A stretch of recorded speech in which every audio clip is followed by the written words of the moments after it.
Bueno, realmente lo de Bobby había ocurrido y yo lo tenía guardado ahí en la memoria, que como dijo alguien el otro día, la memoria tiene muchas trampas y se tenían que dar, yo he pensado, se tenían que dar tres condiciones para que yo contara esa historia que es autobiográfica. La primera, que fuera yo mayor, ya. La segunda, que fuera viuda, porque con un marido no podía haber contado esa historia de amor que se prolonga en el tiempo. Y la tercera, que fuera huérfana, porque realmente mi madre murió hace poco tiempo, ni un año hace, porque es una novela muy dura acerca también de las relaciones materno-filiales y la relación con mi mamá y todo lo que pasó. Y entonces no lo hubiera podido escribir antes porque yo he escrito novelas eróticas, que una fue finalista de La Sonrisa Vertical, la otra ganó la con Púrpura Profundo, que me encanta. Me encanta porque tiene mucho que ver con la música clásica y con los devaneos de los solistas y de la gente de la orquesta y todo eso.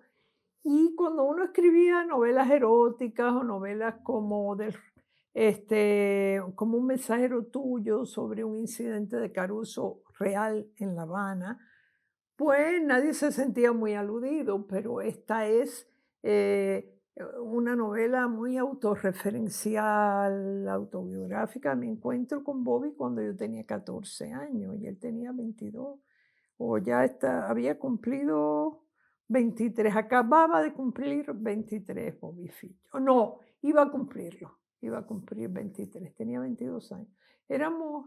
Él también era un niño, ¿no? Y entonces se me ocurrió de pronto que lo iba a contar esa historia que había ocurrido. Nunca había hablado de La Habana de mi infancia y de mi adolescencia, jamás. Y rescaté, ese aspecto fue bastante duro, bastante esforzado, bastante doloroso por recordar. Lo pasamos muy mal, por lo menos yo lo pasé muy mal, una infancia muy accidentada, una adolescencia igual muy accidentada, muy triste. Y, y entonces nunca había hablado de eso, de lo que nos pasó en Cuba antes de salir de Cuba, de lo que sufrió mi madre dentro de toda nuestra mala relación, lo que sufrió mi padre, que era un humorista que fue censurado y castigado. Y yo dije, bueno, pues esta es la hora de contarlo. Y ahí empecé a contar la historia de mi encuentro con Bobby Fischer. Ya, la novela está escrita en dos tiempos. 1956, cuando Bobby Fischer viaja niño con 12 años a La Habana. Es el primer viaje que él hace como ajedrecista y como todo, fuera de Estados Unidos, con su madre. Viaja con su madre con una serie de ajedrecistas muy buenos, pero muy problemáticos. Habían estado presos, eran tipos muy raros. Uno era un nazi, el otro americano, pero el otro había estado preso. Viaja con toda esa tribu catastrófica a La Habana y con su mamá. Y esa es historia que tiene un poco de ficción, no del todo, porque hay personajes reales. Bueno, Bobby, la mamá, los ajedrecistas, un relojero que se enamora de la mamá de Fischer. Y después la otra parte es en 1966 cuando se celebra la Olimpiada Mundial de Ajedrez en La Habana. Y lo que pasa es totalmente real. El relojero pero fue de manera muy orgánica, muy natural, que nos dice a un grupo de niñas que sabía que pedíamos autógrafos, artistas y eso. Si ustedes me consiguen un autógrafo de Fischer para este tablero, yo les regalo un disco de los Beatles, a la sazón prohibidos en Cuba, no se podían oír. Y nosotros nos volvimos locas, pero yo era la más débil, la más, un poco la más acomplejada, qué sé yo, del grupo, y a mí es a la que escogen para que me meta en ese lío, porque era un lío. Ir al hotel a buscar un americano, me podía buscar un lío serio con el gobierno, tú sabes, que me agarraran allí buscando al gringo. no sé. Y entonces me cogen a mí, me dicen: "No, es que tú sabes inglés". Le dije: "Yo no sé inglés, yo un poquito". Y no, y que tú eres flaquita, a los americanos les encanta la flaquita. Yo recuerdo que me decían eso, porque yo tenía mucho complejo, porque, bueno, les siguen gustando, a los caribeños les gusta la carne, la masa, los fondillos, los senos voluptuosos, todo. Y yo era una flaquita, realmente, era muy flaca, muy alta. Y dice: "No, no, vete tú y tú sabes inglés". Me embarcaron con eso, me mandaron allí y bueno, y después allí se desarrolla la novela cuando conozco a Bobby.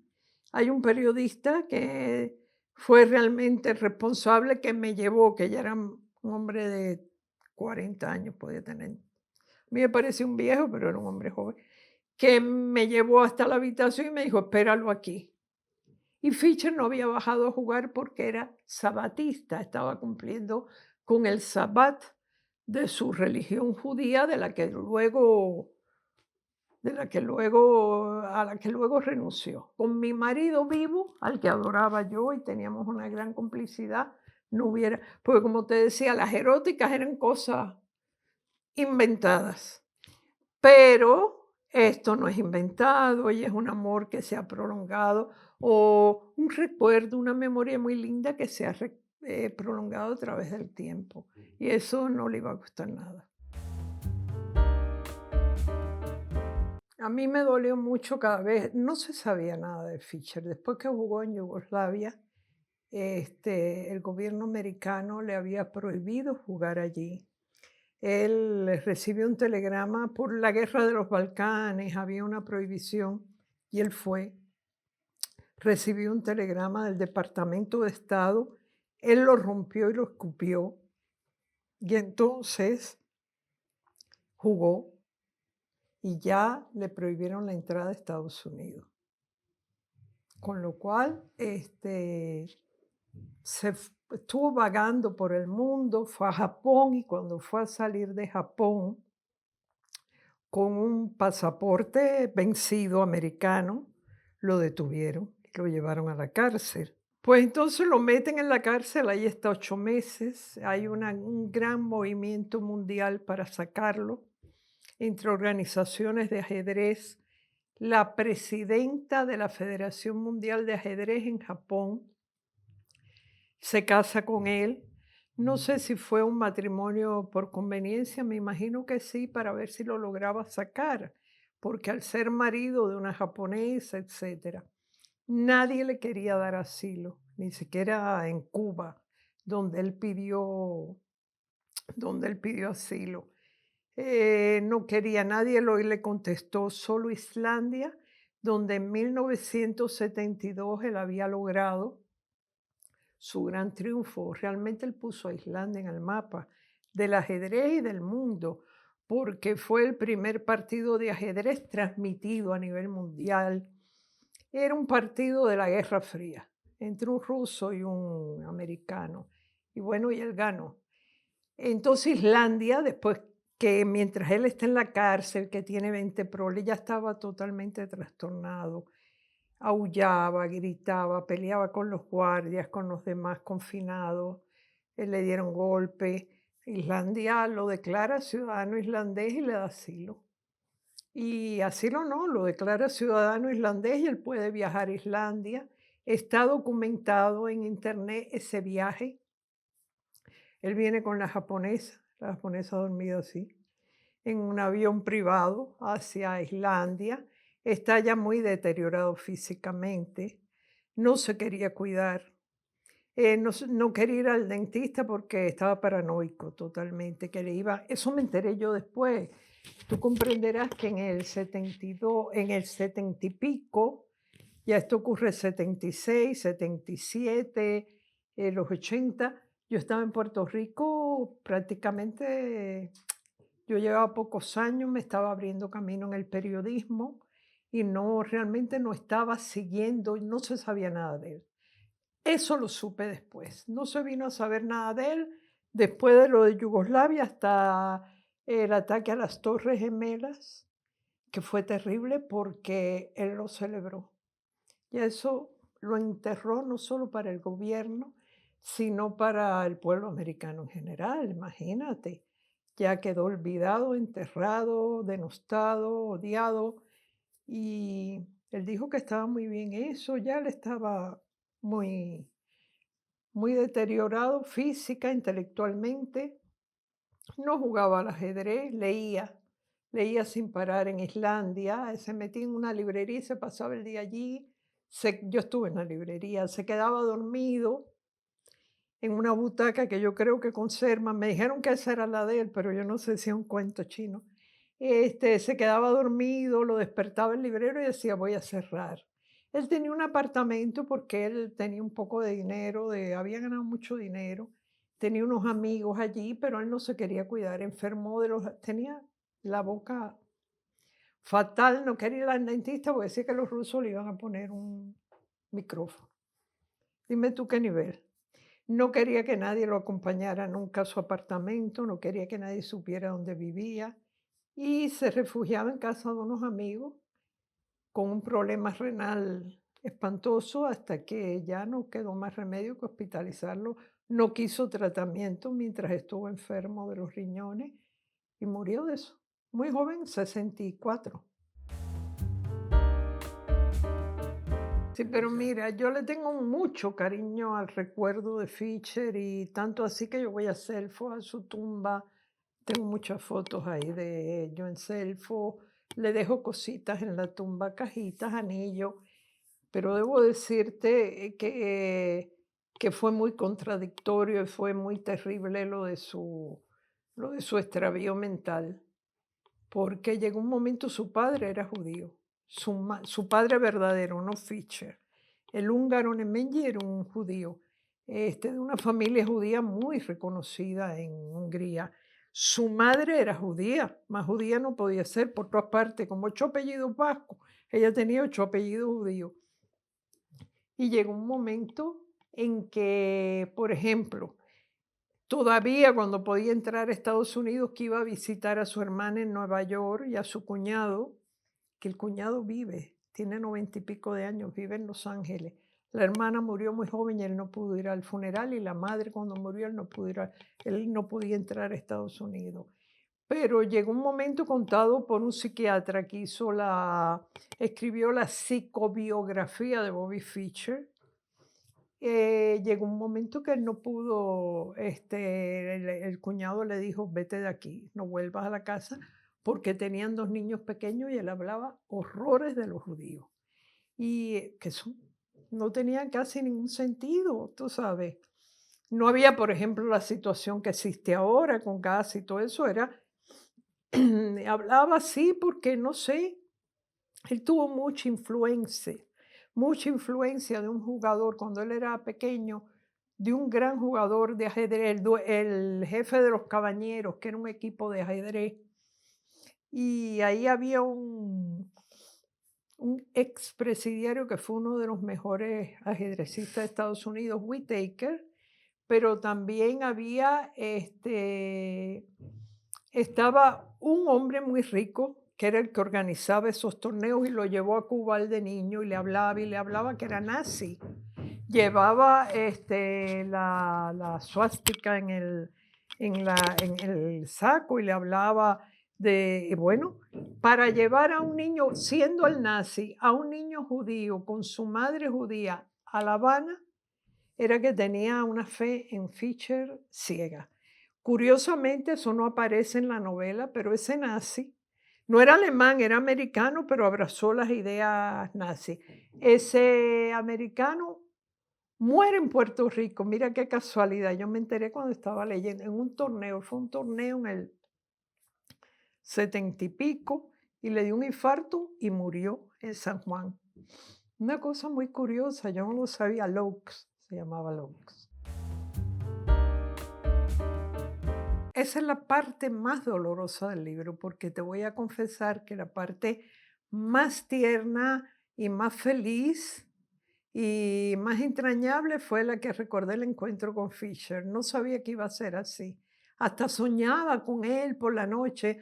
Un día tuve un sueño muy terrible porque era que le iba a regalar, él estaba en algún lugar Y yo estaba allí y dije, le voy a regalar el libro para que vea que escribí de él.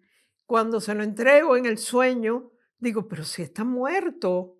Y lo miro, y digo, él no puede recibir, me dio una angustia, pero bueno, a pesar de todo fue la parte más entrañable, recordar todo lo que pasó, cómo era él de joven, que además era un hombre inmensamente bien parecido, era muy atractivo físicamente y con esa personalidad, es que iluminaba todo.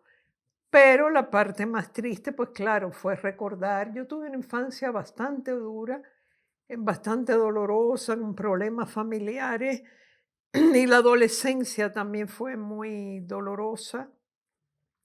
Yo le decía a unos amigos el otro día que yo creo que las infancias felices y las adolescencias felices no van para nada con la literatura. O sea, el escritor que te diga que sea bueno y que te diga, he tenido una infancia tan feliz, extraño tanto mi infancia con mis papás, mi familia, mi adolescencia, me divertía tanto, pues tiene que ser un grandísimo escritor, porque no hay nada como yo pienso, quizá lo hago para consolarme, no hay nada como las infancias y las adolescencias complicadas para ayudar con la literatura, porque en primer lugar yo me refugiaba mucho en la lectura. Yo leía y además en Cuba en esa época, no, bueno, de más está contarte que no había internet, no existía internet, no existía nada. Y existían dos canales de televisión, todo con la cantaleta revolucionaria y Fidel y todo, bueno, que estaba bien, yo admiraba mucho a Fidel y todo eso, pero ya llegaba un momento que tenías que descansar de eso.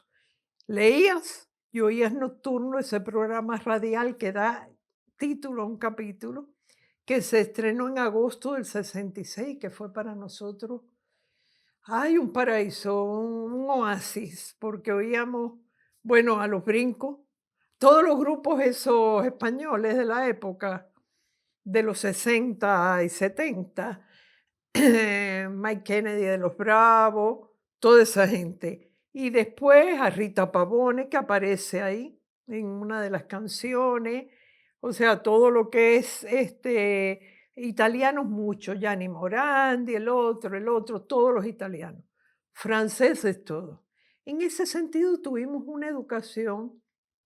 Yo ahora me doy cuenta, hace muchos años, con mis amigos puertorriqueños, que ellos tienen una cultura cinematográfica. Incluso mi marido español, que vivía en Puerto Rico, tenía negocios en Puerto Rico, una cultura cinematográfica y musical que era diametralmente opuesta a la nuestra. Entonces ellos no conocían la cinematografía francesa maravillosa de aquellos años, la italiana, que incluso la rusa, había películas rusas insoportables, intragables, pero había unas muy buenas.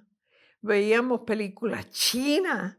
Hay una parte en la novela que se lo comentaba a Bobby Fischer, no vemos películas chinas. ¿Películas chinas? Yo nunca he visto una película china.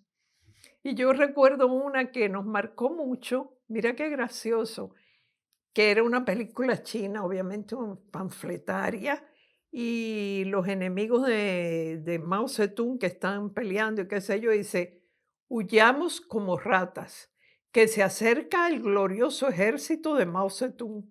O sea, los rebeldes decían, huyamos como ratas, así mismo se llamaban ratas, que se acerca el grosso. Y un grupo de amigos y amigas, cada vez que nos íbamos a ir, estábamos reunidos en un lugar, decíamos, bueno, señores, huyamos como ratas, que se acerca el glorioso ejército de Mao.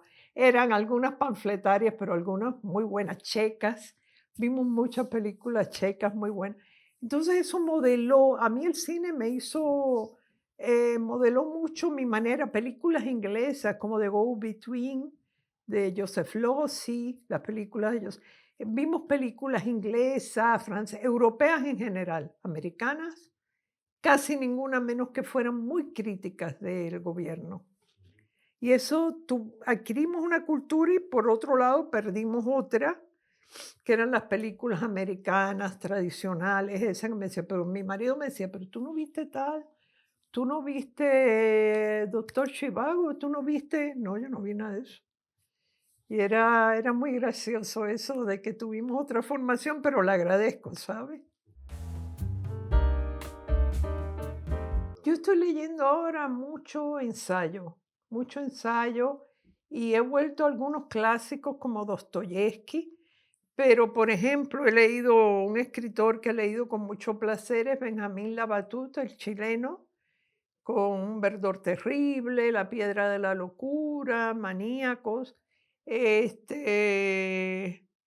eh, bueno, me leí un libro que no es ficción, pero es El Neandertal desnudo, que es de un antropólogo francés, que es un banquete, lo escribe como una novela, porque resulta que yo me hice, también hay un interés personal, yo me hice un examen de esos de ADN en una compañía americana muy buena que tiene mucha gente, así que le hace, me dijeron, de el grupo nuestro, que son quizá cientos de miles, millones, dijo, entre las 15 personas que tienen mayor contenido neandertal está usted. Y yo me enorgullecí, pero después dije, contra, ¿será bueno eso o será malo? 15 o 20 personas que tenemos más contenido y desde entonces estoy obsesionada con los neandertales y me estoy leyendo el Neandertal desnudo, que es más filosofía que antropología, maravilloso. Por el título el hombre tiene un nombre muy raro, el francés. Aramburu, siempre es un placer leerlo, Fernando Aramburu, ahora con el niño. Y bueno, yo creo que ya por ahí leo mucha historia, leo un puertorriqueño que es un fraile, ha escrito un libro sobre Stalin, una biografía crítica. Digo, ¿qué hace un puertorriqueño?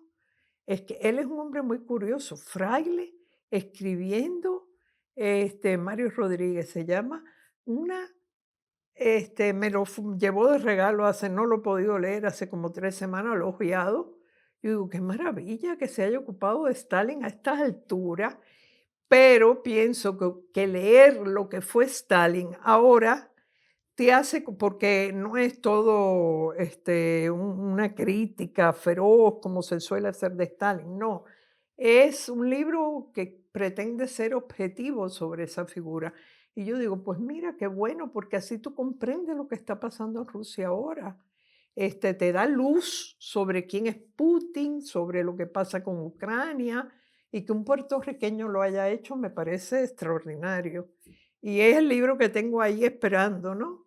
También yo trabajo en un periódico y escribo mucho porque tengo 2 columnas semanales, soy editorialista.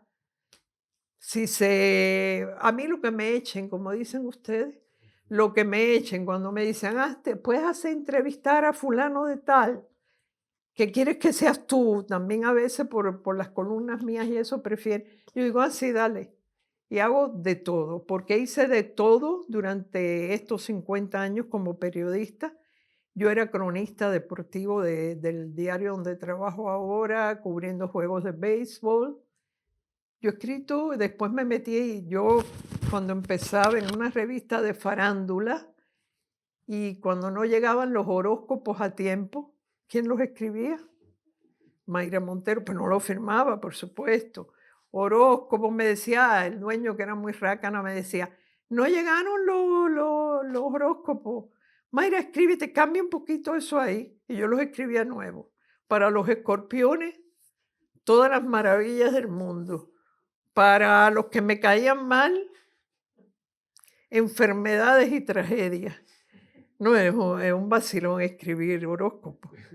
Y los escribí como por 6 meses, porque después no los pagó más, como vio que me quedaban tan bien, y él era así muy tacaño, ya me dejó los horóscopos para siempre hasta que renuncié y me fui a una agencia de publicidad, ya no escribí más horóscopos, pero te lo puedo hacer a la medida.